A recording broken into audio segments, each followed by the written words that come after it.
outside carabiner hook spot where that double overlap is stops that from being able to open. Push down, gate opens up.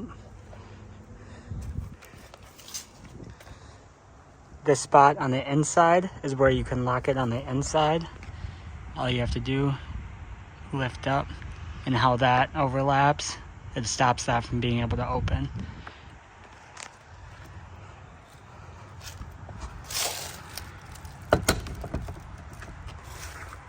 On the inside of the fence now,